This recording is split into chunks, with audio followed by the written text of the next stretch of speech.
Welcome to Crushgasm, the podcast dedicated to the highs and lows of crushes. From their first to their worst, we're going to cover them all with a cascade of characters, including our guest today, a self-proclaimed nerd who can carry a tune, Desarae Wyn, a producer, singer, songwriter, and college student who is here to talk not only about our music, but also a crush on a character that's a complicated hybrid. And that is Zero from the anime series Vampire Knight. Desarae, how are you? I'm doing great. How are you? I'm doing fantastic. I have a little bit of like a toothache, but other than that, I'm surviving. Oh my God, I hope you feel better soon. It's not like too bad. You know, I can like do things. When I'm busy, I don't even notice it. It's like when I'm just sitting around, it's like, Yeah, I totally understand. Just been trying to stay busy until I can get to like a doctor or something. Yeah. So let's just get to this. So like back in about 8th grade or so, you were searching out anime on a forum, and it's pretty obvious that you were an anime fan.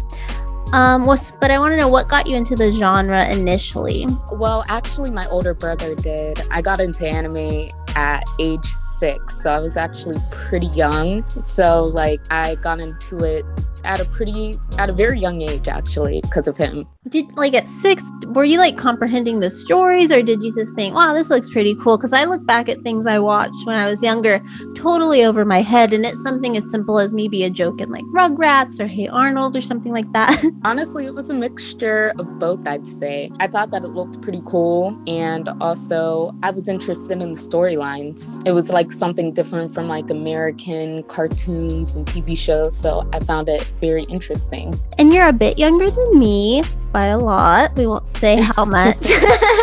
But so being on the internet at 13, 14-year-old for like your generation, not a big deal. Back in my day, they were like, you're going to meet a predator 100%. Like all these ads and everything. You know, so were your parents like okay with you like browsing the internet, being on these anime forums, possibly talking to other fans? My parents were fine with it. They half the time didn't even know what I was doing anyways. So, I mean, my parents were pretty chilled. I mean, as long as I was doing good in school and doing what I was supposed to, it was kind of like they knew that I wasn't going to do anything stupid. So it was just kind of like I was fine pretty much. They weren't like hovering over you. Like, and I think by the time you were 13, 14, the idea of like a family room with a computer might have died out. I think maybe when you were younger, maybe you had your own, and parents were just like, they're fine.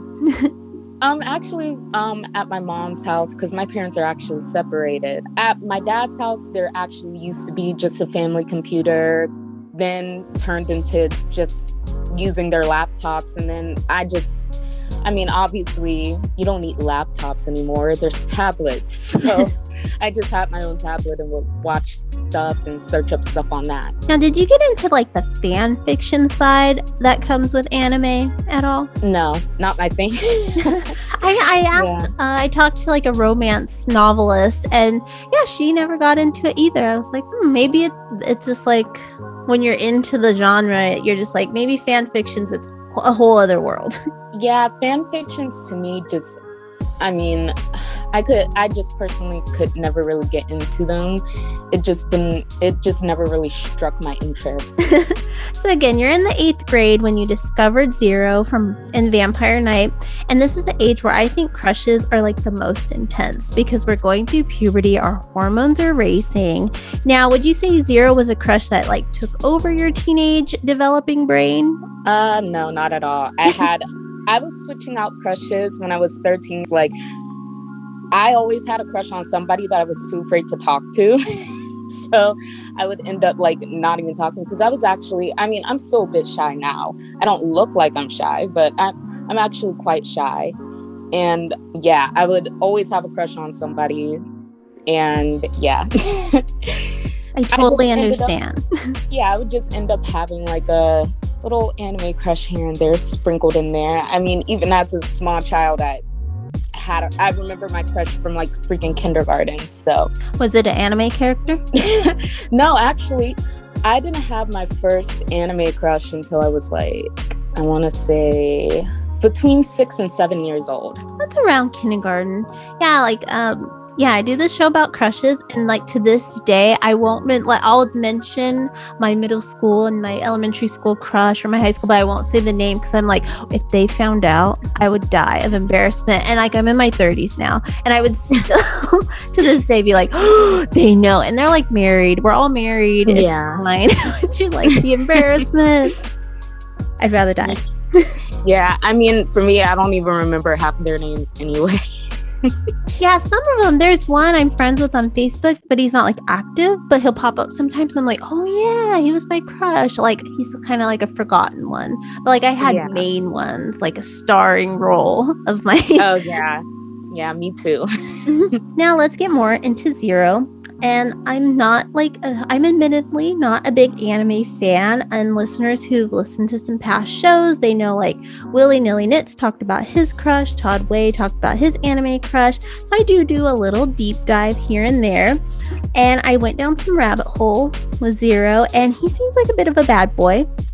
He's got a neck tattoo and he's got this little vendetta going on. Was that part of the attraction for you, this rebellious nature he had? Honestly, I just mainly liked the way the anime character looked, and I liked how, I'm not trying to spoil anything for anybody that hasn't watched it, but I just love how he was just a very complicated character, dealing with like a lot of like self-hate within himself, and he just had a lot of depth to him, I think. So I think that was the attraction. Do you think it's because like at that age you're also maybe going through those same emotions too, the self-hate, the self-loathing, because self-esteem at 13 14 years old, it's not there? No, not really. I mean, at that time, the year prior, like 12, 11 years old, I actually had some self-esteem issues. But by the time I got to like 13, I started changing up my style and everything and started becoming much more confident in myself. I will admit I was a little bit chubby when I was younger. So yeah. After my parents' divorce, dealing with all that stuff, and yeah, gained some weight because of that, lost it, and became more confident in myself due to that. And yeah, here I am. Well, I just gotta say, good for you at 13 finding confidence, because let me tell you, it took me until my late 20s. It's a road. It's a hard road. Oh yeah, definitely.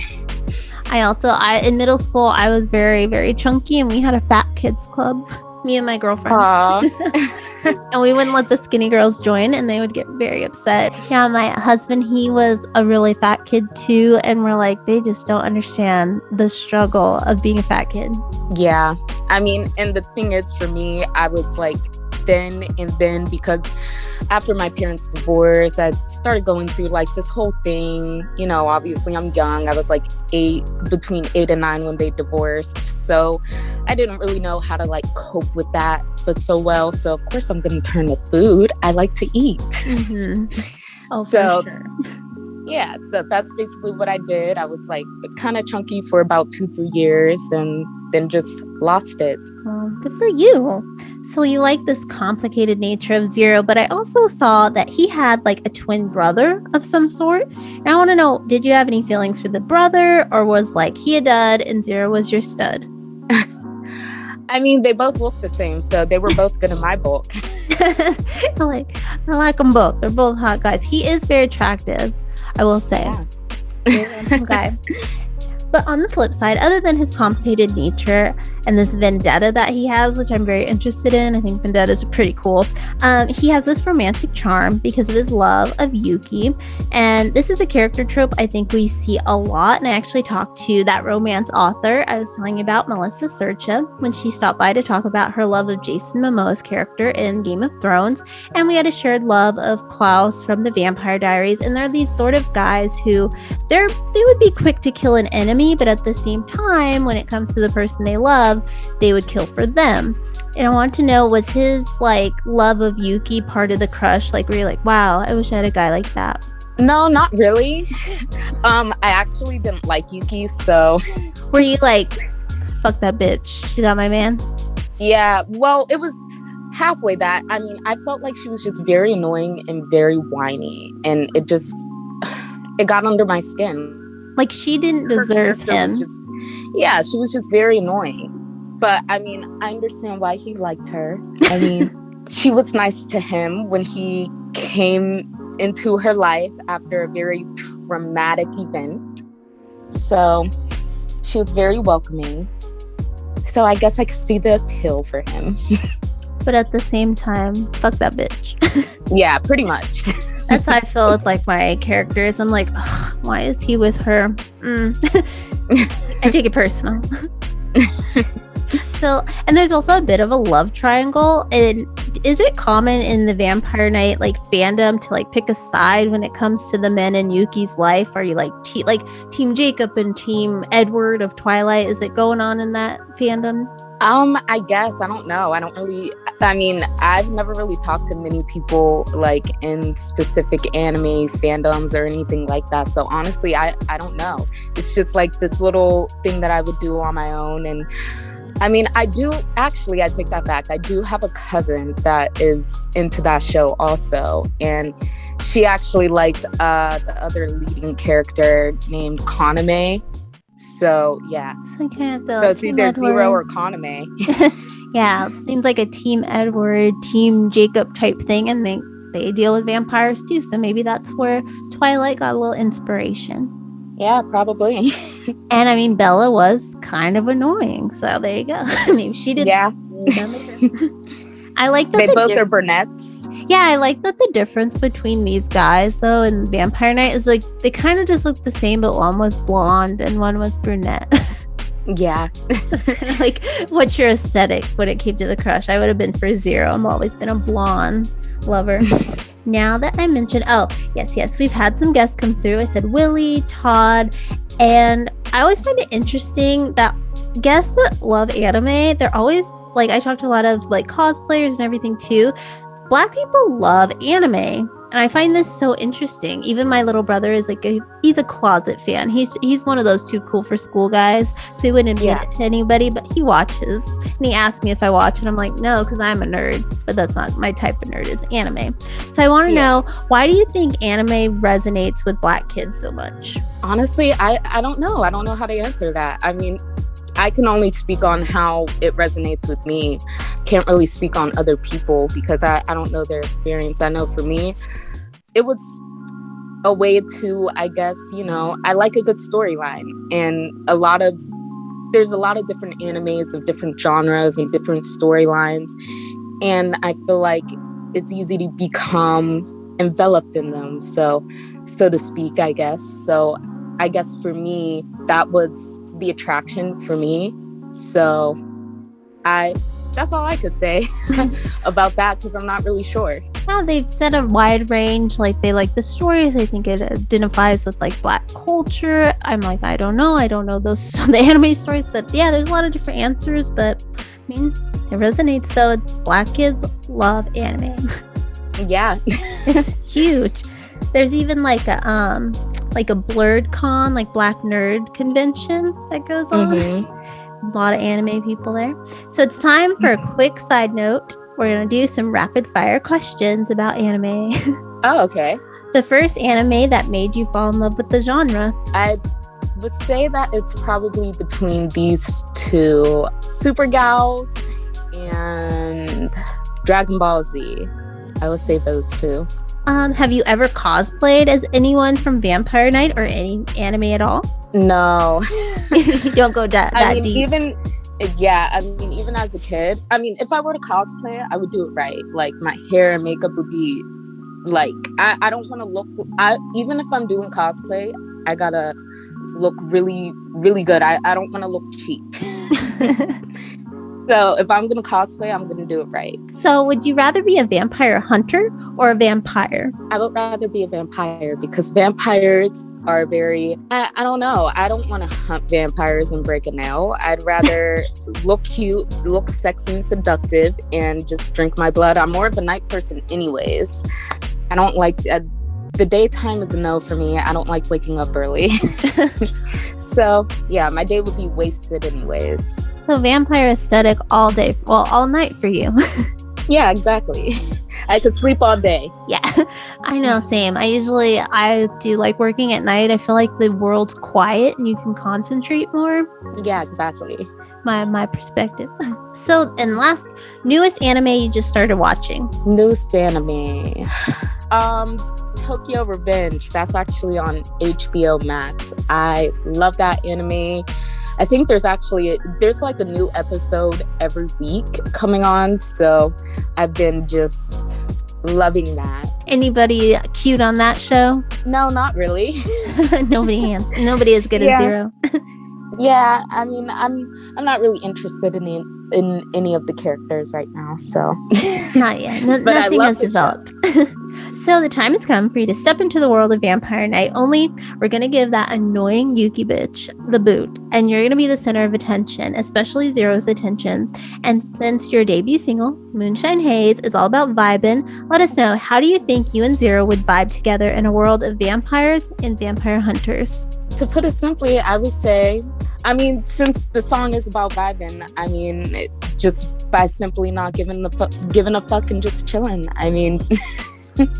That's all I could say. The song is about marijuana anyways, so. Do you think Zero would partake in that? Probably not. I don't really partake in it anymore myself. But at the time when I wrote the song, I did. Maybe you guys would just eat a couple edibles, chill. Yeah, exactly. Like chill, maybe play some Uno. Ooh. Have you tried Uno Flip? On the phone? No, like the cards, like Uno Flip it, but it's a flip for it. So both sides. So there's the regular side. Then you flip. There's a card that you can flip the deck, and it's like wild. Like they have draw fives. They have it's just crazy. It's probably if you think Uno is intense with your family and friends, Uno Flip, it's like you want to murder people by the end. Oh my God, I'm gonna have to play that with my boyfriend for our next game night then, because that actually seems pretty fun. It's like I love any board game, card game, and my whole family does, and Uno Flip changed the game. Yeah, I'm gonna have to try that out because I'm addicted to Uno, honestly. So now it is time to step away from Vampire Night and Zero and talk more about what you have going on musically. Yeah. So we already mentioned Moonshine Haze is your debut single, and it came out after sort of a whirlwind. You felt ill, you had to focus on school. Was there ever a point where you thought, fuck, I'm not going to get this out? Yes and no. Honestly, the whole thing was just kind of stressful because I was pretty sick. I got sick right before. This has not been my year. I've just been getting constantly sick. Maybe because I've been trapped in the house for a year and now I'm finally out again and all the germs are getting to me. I don't know. But I've been sick since pretty much March, just on and off.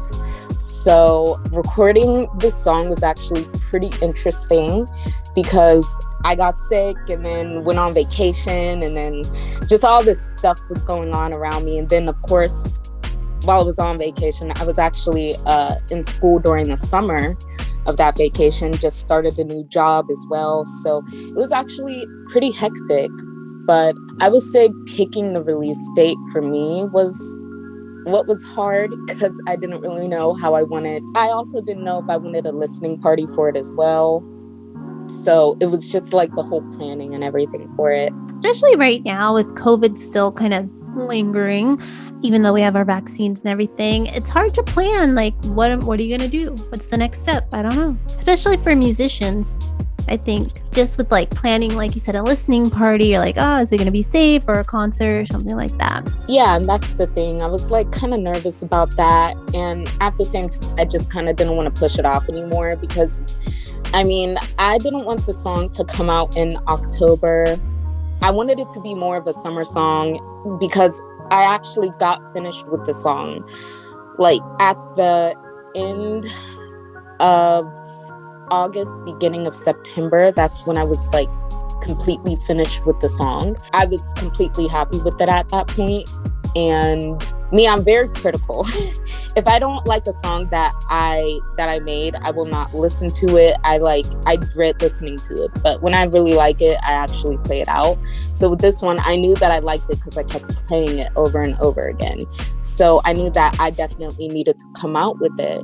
And for me, it was just finding the right time. And I was like, well, I don't want to release it at the end of September, but I mean, it's still a summery-ish month. That's not really a word. I mean, that was kind of like my thought process at the time. I mean, yes, it's in between summer and fall.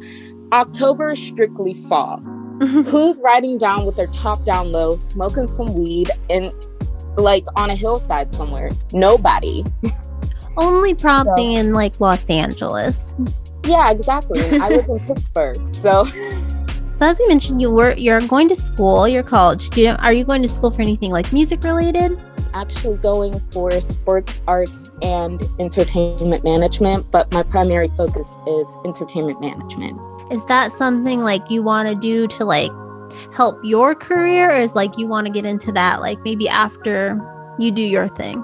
Yeah, I mean, it's definitely something that I want to use to help my own career, but also I would one day like to have a record label of my own or something, you know.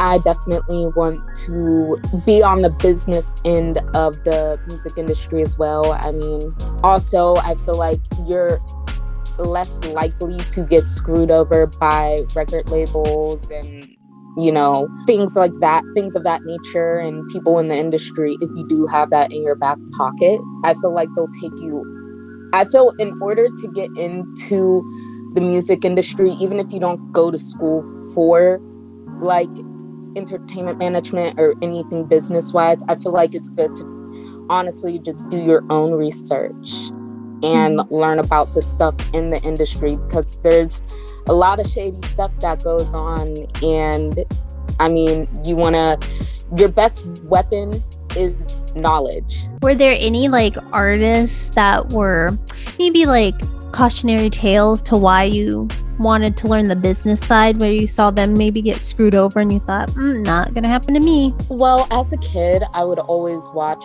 the series on TV1. You know that TV station? We did not have that where I was. They have this show called Unsung. So they would talk about like a lot of artists that were like older, that a lot of people have forgotten and stuff like that. And, you know, hearing stories like some of their shady record label dealings and whatever, that kind of made me interested in watching show, or the TV series of New Edition also made me just be like, okay, yeah, I really want to understand the business side of it. And also my parents have always pushed knowing what you're getting yourself into before you get into it, you know? Well, very good advice from your parents and New Edition and TV1. So aside from like the business, you're also on the producing side of things. I think more and more artists are starting to do that for themselves. It's very DIY. Was that something you like taught yourself, or you took some classes for? Well, I write and compose my own songs. Like I come up with the melody, arrange it, everything. And I go to the studio, meet with my producer, Roscoe Roden, who we basically co-produce pretty much. We make a beat together and we just come up with like whatever I have in my mind. I'm like, this is how I want it to sound. Add some drums, add more bass. Sometimes I'll play a little bit of something and we just come up with it that way.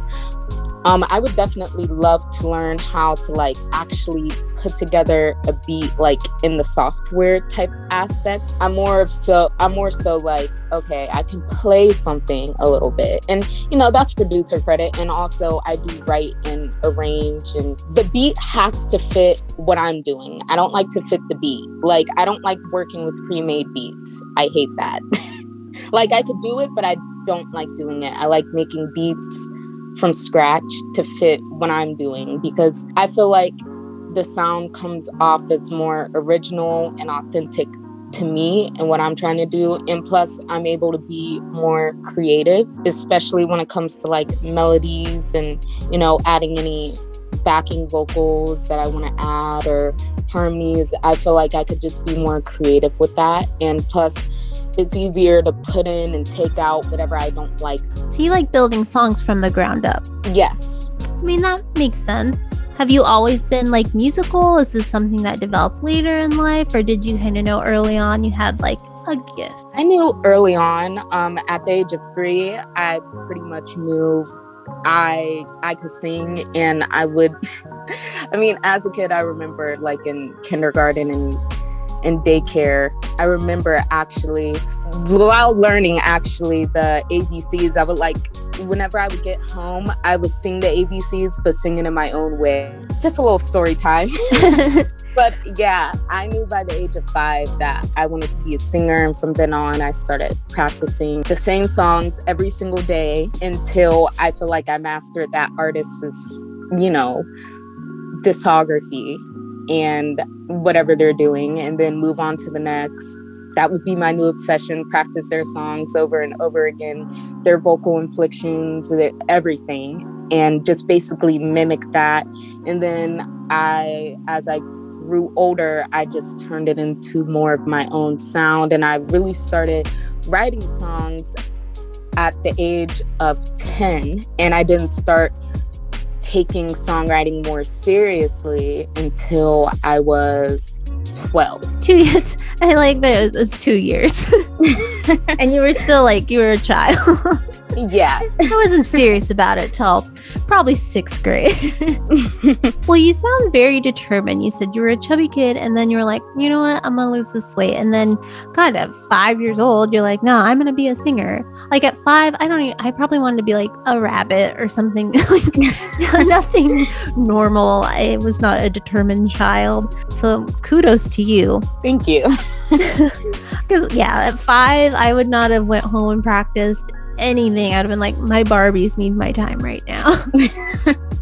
I mean, even when I would be playing like Bratz and stuff like that, I would make certain characters want to be singers, and that would also be another form of practice. I'm supposed to be playing, but I'm practicing all at the same time. So, and then I would end up getting serious and then put down the dolls and then actually be like, no, I hit that note wrong. And I you got like serious, and you made them like one of those TV1 episodes, and you're like, this Bratz doll had a tragic her manager took everything. So Moonshine Haze, out now. Well, it's been out. And what do you have on the horizon? More new music? What's going on? Currently, I'm working on some new music. I've been writing. Some recording and stuff has gotten pushed back due to vocal issues, being sick and sounding disgusting. But I will be getting back in the studio soon, recording, and I am definitely excited about these new songs that I'm working on. They're definitely different from Moonshine Haze. They're not as chilled and relaxed. I as an artist, I don't want to just stick to one sound. I want to build my own type of thing. And, I'm a Gemini, I get bored easy. So I like to switch things up, You're a Gemini. Yeah. Zero is a twin. All makes sense. Exactly.